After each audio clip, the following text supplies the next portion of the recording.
इंद्रजाल जयशंकर प्रसाद। गांव के बाहर एक छोटे से बंजर में कंजरों का दल पड़ा था।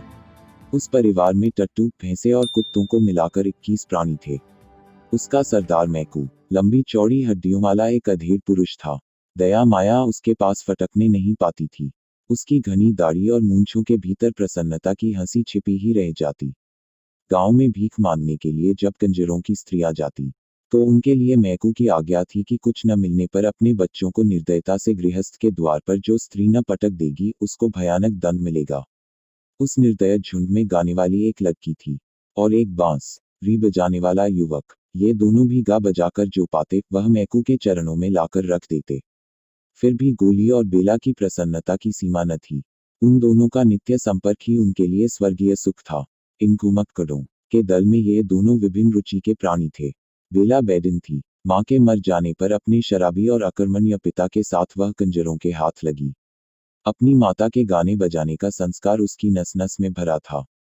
वह बचपन से ही अपनी माता का अनुकरण करती हुई अलापती रहती थी। शासन की कठोरता के कारण कंजरों का डाका और लड़कियों के चुराने का व्यापार बंद हो चला था। फिर भी मैकू अफसर से नहीं चूकता। अपने दल की उन्नति में बराबर लगा ही रहता। इस तरह गोली के बाप के मर जाने पर जो एक चतुर नट था, मैकू ने उसकी खेल की पिटारी के साथ गोली पर भी अधिकार जमाया। गोली महुआ तो बजाता ही था, पर बेला का साथ होने पर उसने बांसुरी बजाने में अभ्यास किया। पहले तो उसकी नट विद्या में बेला भी मनोयोग से लगी, किंतु दोनों को भानुमति वाली पिटारी ढोकर 2-4 पैसे कमाना अच्छा न लगा। दोनों को मालूम हुआ कि दर्शक उस खेल से अधिक उसका गाना पसंद करते हैं। दोनों का झुकाव उसी ओर हुआ। पैसा भी मिलने लगा। इन नवागंतुक बाहरियों की कंजरों के दल में प्रतिष्ठा बढ़ी। बेला सांवली थी, जैसे पावस की मेघमाला में छिपे हुए आलोकपन का प्रकाश निखरने की अदम्य चेष्टा कर रहा हो। वैसे ही उसका यौवन सुगठित शरीर के भीतर उद्वेलित हो रहा था। गोली के स्नेह की मदिरा से उसकी कजरारी आंखें लाली से भरी रहती। वह चलती तो थिरकती हुई, बातें करती तो हंसती हुई। एक मिठास उसके चारों ओर बिखरी रहती। फिर भी गोली से अभी उसका ब्याह नहीं हुआ था। गोली जब बांसुरी बजाने लगता तब बेला के साहित्यहीन गीत जैसे प्रेम के माधुर्य की व्याख्या करने लगते। गांव के लोग उसके गीतों के लिए कंजरों को शीघ्र हटाने का उद्योग नहीं करते। जहां अपने सदस्यों के कारण कंजरों का वह दल घृणा और भय का पात्र था, वहां गोली और बेला का संगीत आकर्षण के लिए पर्याप्त था, किंतु इसी में एक व्यक्ति का अवांछनीय सहयोग भी आवश्यक था। वह था भूरे। छोड़ ढोल लेकर उसे भी बेला का साथ करना पड़ता। भूरे सचमुच भूरा भेड़िया था। गोली अधरों से बांसुरी लगाए अर्धनिमीलित आंखों के अंतराल से बेला के मुख को देखता हुआ जब हृदय की फूंक से बांस के टुकड़े को अनुप्राणित कर देता, तब विकट घृणा से ताड़ित होकर भूरे की भयानक थाप ढोल पर जाती। क्षण भर के लिए जैसे दोनों चौंक उठते। उस दिन ठाकुर के गढ़ में बेला का दल गाने के लिए गया था। पुरस्कार में कपड़े रुपये तो मिले ही थे। बेला को एक अंगूठी भी मिली थी। मैकू उन सबको देखकर प्रसन्न हो रहा था। इतने में सिरकी के बाहर कुछ हल्ला सुनाई पड़ा। मैकू ने बाहर आकर देखा कि भूरे और गोली में लड़ाई हो रही थी। मैकू के कर्कश स्वर से दोनों भयभीत हो गए। गोली ने कहा, मैं बैठा था, भूरे ने मुझको गालियां दी। फिर भी मैं न बोला। इस पर उसने मुझे पैर से ठोकर लगा दी और यह समझता है कि मेरी बांसुरी के बिना बेला गा ही नहीं सकती। मुझसे कहने लगा कि आज तुम ढोलक बेताल बजा रहे थे। भूरे का कंठ क्रोध से भर्राया हुआ था। मैकू हंस पड़ा। वह जानता था कि गोली युवक होने पर भी सुकुमार और अपने प्रेम की माधुरी में विह्वल लज्जा और निरीह था। अपने को प्रमाणित करने की चेष्टा उसमें थी ही नहीं। वह आज जो कुछ उग्र हो गया, इसका कारण है केवल भूरे की प्रतिद्वंद्विता। बेला भी वहां आ गई थी। उसने घृणा से भूरे की ओर देखकर कहा, तो क्या तुम सचमुच बेताल नहीं बजा रहे थे? मैं बेताल न बजाऊंगा तो दूसरा कौन बजाएगा? अब तो तुमको नए यार न मिले हैं। बेला, तुझको मालूम नहीं, तेरा बाप मुझसे तेरा ब्याह ठीक करके मरा है। इसी बात पर मैंने उसे अपना नेपाली का दोगला टट्टू दे दिया था, जिस पर अब भी तू चका चलती है। भूरे का मुंह क्रोध के झाग से भर गया था। वह और भी कुछ बकता, किंतु मैकू की डांट पड़ी। सब चुप हो गए। उस निर्जन प्रांत में जब अंधकार खुले आकाश के नीचे तारों से खेल रहा था, तब बेला बैठी कुछ गुनगुना रही थी। कंजरों की झोपड़ियों के पास ही पलाश का छोटा सा जंगल था। उनमें बेला के गीत गूंज रहे थे। जैसे कमल के पास मधुकर को जाने से कोई रोक नहीं सकता, उसी तरह गोली भी कब मानने वाला था। आज उसके निरीह हृदय में संघर्ष के कारण आत्मविश्वास का जन्म हो गया था। अपने प्रेम के लिए, अपने वास्तविक अधिकार के लिए झगड़ने की शक्ति उत्पन्न हो गई थी। का छुरा कमर में था, हाथ में बांसुरी थी। बेला की गुनगुनाहट बंद होते ही बांसुरी में गोली उसी तान को दोहराने लगा। दोनों वन विहंगम की तरह उस अंधेरे कानन में किलकारने लगे। आज प्रेम के आवेश ने आवरण हटा दिया था। वे नाचने लगे। आज तारों की क्षीण ज्योति में हृदय से हृदय मिले पूर्ण आवेग में। आज बेला के जीवन में यौवन का और गोली के हृदय में पौरुष का प्रथम उन्मेष था। किंतु भूरा भी वहां आने से नहीं रुका। उसके हाथ में भी भयानक छुरा था। आलिंगन में आबद बेला ने चीत्कार किया। गोली छटक कर दूर जा खड़ा हुआ, किंतु घाव ओछा लगा। बाघ की तरह झपटकर गोली ने दूसरा वार किया। भूरे संभाल न सका, फिर तीसरा वार चलाना ही चाहता था कि मैकू ने गोली का हाथ पकड़ लिया। वह नीचे सिर किए खड़ा रहा। मैकू ने कड़क कर कहा, बेला, भूरे से तुझे ब्याह करना ही होगा। यह खेल अच्छा नहीं। उसी क्षण सारी बातें गोली के मस्तक में छाया चित्र सी नाच उठी। उसने छुरा धीरे से गिरा दिया। उसका हाथ छूट गया। जब बेला और मैकू भूरे का हाथ पकड़कर ले चले, तब गोली कहाँ जा रहा है, इसका किसी को ध्यान न रहा। कंजर परिवार में बेला भूरे की स्त्री मानी जाने लगी। बेला ने भी सिर झुकाकर इसे स्वीकार कर लिया, परंतु उसे पलाश के जंगल में संध्या के समय जाने से कोई भी नहीं रोक सकता था। उसे जैसे सायंकाल में एक हल्का सा उन्माद हो जाता। भूरे या मैकू भी उसे वहां जाने से रोकने में असमर्थ थे। उसकी दृढ़ता भरी आंखों से घोर विरोध नाचने लगता। बरसात का आरंभ था। गांव की ओर से पुलिस के पास कोई विरोध की सूचना भी नहीं मिली थी। गांव वालों की छुरी हंसिया और काट कबाड़ के कितने ही काम बनाकर वे लोग पैसे लेते थे। कुछ अन्न यूं भी मिल जाता। चिड़िया पकड़कर, पक्षियों का तेल बनाकर, जड़ी बूटी की दवा तथा उत्तेजक औषधियों और मदिरा का व्यापार करके कंजरों ने गांव तथा गढ़ के लोगों से सद भाव भी बना लिया था। सबके ऊपर आकर्षक बांसुरी जब उसके साथ नहीं बजती थी, तब भी बेला के गले में एक ऐसी नई टीस उत्पन्न हो गई थी, जिसमें बांसुरी का स्वर सुनाई पड़ता था। अंतर में भरे हुए निष्फल प्रेम से यह वती का सौंदर्य निखर आया था। उसके कटाक्ष अलस, गति मदिर और वाणी झनकार से भर गई थी। ठाकुर साहब के गढ़ में उसका गाना प्रायः हुआ करता था। खींच का घाघरा और चोली, उस पर गोटे से ढंकी हुई ओढ़नी सहज ही खिसकती रहती। कहना न होगा कि आधा गांव उसके लिए पागल था। बालक पास से, युवक ठीक ठिकाने से और बूढ़े अपनी मर्यादा, आदर्शवादिता की रक्षा करते हुए दूर से उसकी तान सुनने के लिए, एक झलक देखने के लिए घात लगाए रहते। गढ़ के चौक में जब उसका गाना जमता, तो दूसरा काम करते हुए अन्यमनस्कता की आड़ में मनोयोग से और कनखियों से ठाकुर उसे देख लिया करते। मैकू घाघ था। उसने ताड़ लिया। उस दिन संगीत बंद होने पर, पुरस्कार मिल जाने पर और भूरे के साथ बेला के गढ़ के बाहर जाने पर भी मैकू वहीं थोड़ी देर तक खड़ा रहा।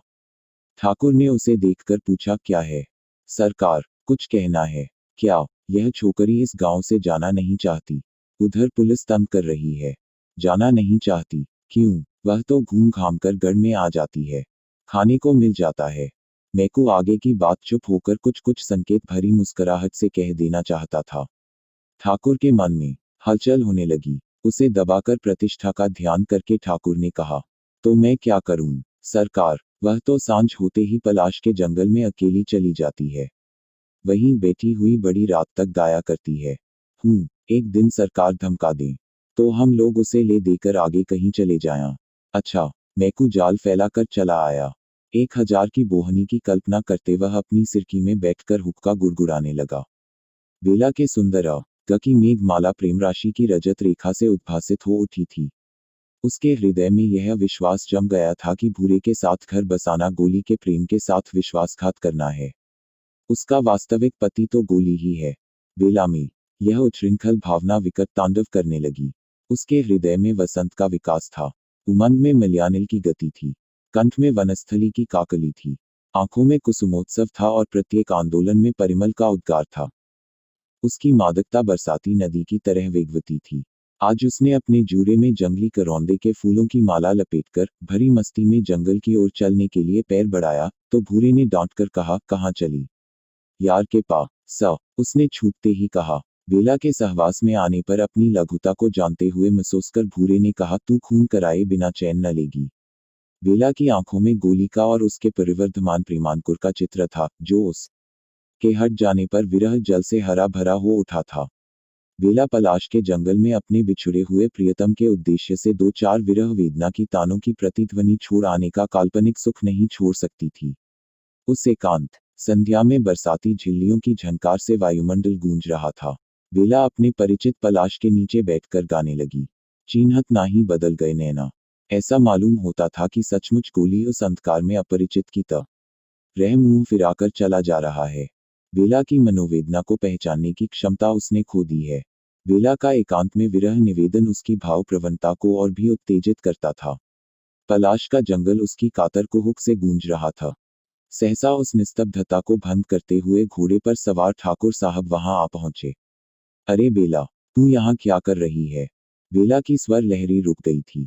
उसने देखा ठाकुर साहब महत्व का संपूर्ण चित्र कई बार, जिसे उसने अपने मन की असंयत कल्पना में दुर्गम शैल श्रृंग समझकर अपने भ्रम पर अपनी हंसी उड़ा चुकी थी। वह सकुच कर खड़ी हो रही, बोली नहीं, मन में सोच रही थी, गोली को छोड़कर भूरे के साथ रहना क्या उचित है। और नहीं तो फिर? ठाकुर ने कहा, तो तुम्हारे साथ कोई नहीं है? कोई जानवर निकल आवे तो? बेला खिलखिला कर हंस पड़ी। ठाकुर का प्रमाद बढ़ चला था। घोड़े से झुककर उसका कंधा पकड़ते हुए कहा, चलो तुमको पहुंचा दें। उसका शरीर कांप रहा था और ठाकुर आवेश में भर रहे थे। उन्होंने कहा, बेला, मेरे यहाँ चलोगी? भूरे मेरा पति है। बेला के इस कथन में भयानक व्यंग था। वह भूरे से छुटकारा पाने के लिए तरस रही था। उसने धीरे से अपना सिर ठाकुर की जांघ से सटा दिया। एक क्षण के लिए दोनों चुप थे। फिर उसी समय अंधकार में दो मूर्तियों का प्रादुर्भाव हुआ। कठोर कंठ से भूरे ने पुकारा, बेला। ठाकुर सावधान हो गए थे। उनका हाथ बगल की तलवार की मूठ पर जा पड़ा। भूरे ने कहा, जंगल में किस लिए तू आती थी, यह मुझे आज मालूम हुआ। चल, तेरा खून पिए बिना न छोड़ूंगा। ठाकुर के अपराध का आरंभ तो उनके मन में हो ही चुका था। उन्होंने अपने को छिपाने का प्रयत्न छोड़ दिया। कड़क कर बोले, खून करने के पहले अपनी बात भी सोच लो। तुम मुझ पर संदेह करते हो तो यह तुम्हारा भ्रम है। मैं तो अब मैं को आगे आया। उसने कहा, सरकार, बेला अब कंजरों के दल में नहीं रह सकेगी। तो तुम क्या कहना चाहते हो? ठाकुर साहब अपने में आ रहे थे, फिर भी घटना चक्र से विवश थे। अब यह आपके पास रह सकती है। भूरे इसे लेकर हम लोगों के संग नहीं रह सकता। मैकू पूरा खिलाड़ी था। उसके सामने उस अंधकार में रुपये चमक रहे थे। ठाकुर को अपने अहंकार का आश्रय मिला। थोड़ा सा विवेक जो उस अंधकार में झिलमिला रहा था, बुझ गया। उन्होंने कहा, तब तुम क्या चाहते हो? 1000। चलो मेरे साथ, कहकर बेला का हाथ पकड़कर ठाकुर ने घोड़े को आगे बढ़ाया।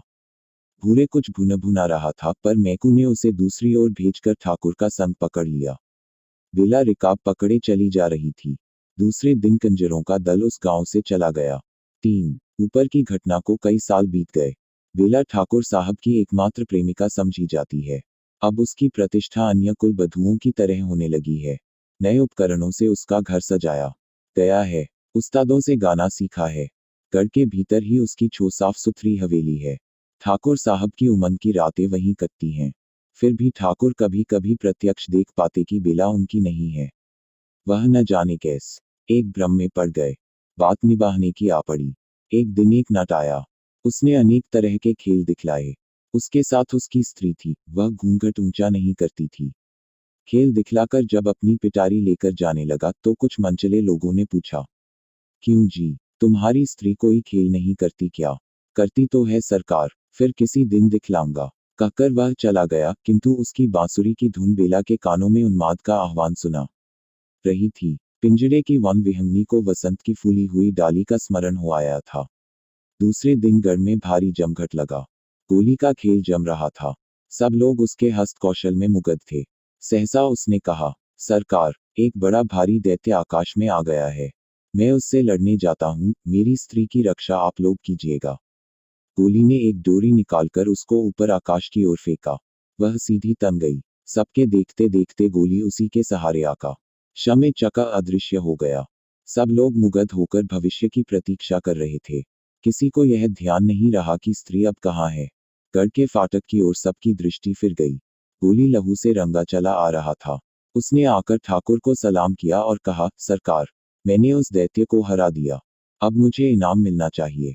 सब लोग उस पर प्रसन्न होकर पैसों रुपयों की बौछार करने लगे। उसने झोली भरकर इधर उधर देखा, फिर कहा, सरकार, मेरी स्त्री भी अब मिलनी चाहिए, मैं भी। उद्धरण उद्धरण, किंतु यह क्या, वहां तो उसकी स्त्री का पता नहीं। गोली सिर पकड़कर शोक मुद्रा में बैठ गया। जब खोजने पर उसकी स्त्री नहीं मिली तो उसने चिल्लाकर कहा, यह अन्याय इस राज्य में नहीं होना चाहिए। मेरी सुंदरी स्त्री को ठाकुर साहब ने गढ़ के भीतर कहीं छिपा दिया। मेरी योगिनी कह रही है। सब लोग हंसने लगे। लोगों ने समझा यह कोई दूसरा खेल दिखलाने जा रहा है। ठाकुर ने कहा, तो तू अपनी सुंदर स्त्री मेरे गढ़ में से खोज ला। अंधकार होने लगा था। उसने जैसे घबराकर चारों ओर देखने का अभिनय किया, फिर आंख मूंदकर सोचने लगा। लोगों ने कहा, खोजता क्यों नहीं? कहाँ है तेरी सुंदरी स्त्री? तो जाऊं ना सरकार? हाँ हाँ, जाता क्यों नहीं? ठाकुर ने भी हंसकर कहा। गोली नई हवेली की ओर चला। वह शंख भीतर चला गया। बेला बैठी हुई तन्मय भाव से बाहर की भीड़ झरोखे से देख रही थी। जब उसने गोली को समीप आते देखा तो वह कांप उठी। कोई दासी वहां न थी। सब खेल देखने में लगी थी। गोली ने पोटली फेंक कर कहा, बेला जल्द चलो। बेला के हृदय में तीव्र अनुभूति जाग उठी थी। एक क्षण में उस दीन भिखारी की तरह जो एक मुट्ठी भीख के बदले अपना समस्त संचित आशीर्वाद दे देना चाहता है, वह वरदान देने के लिए प्रस्तुत हो गई। मंत्रमुग्ध की तरह बेला ने उस ओढ़नी का घूंघट बनाया। वह धीरे धीरे उसके पीछे भीड़ में आ गई। तालियां पिटी, हंसी का ठहाका लगा। वही घूंघट, न खुलने वाला घूंघट सायंकालीन समीर से हिलकर रह जाता था। ठाकुर साहब हंस रहे थे। गोली दोनों हाथों से सलाम कर रहा था। रात हो चली थी। भीड़ के बीच गोली बेला को लिए जब फाटक के बाहर पहुंचा, तब एक लड़के ने आकर कहा, इक्का ठीक है। तीनों सीधे उस पर जाकर बैठ गए। इक्का वेग से चल पड़ा। अभी ठाकुर साहब का दरबार जम रहा था और नट के खेलों की प्रशंसा हो रही थी।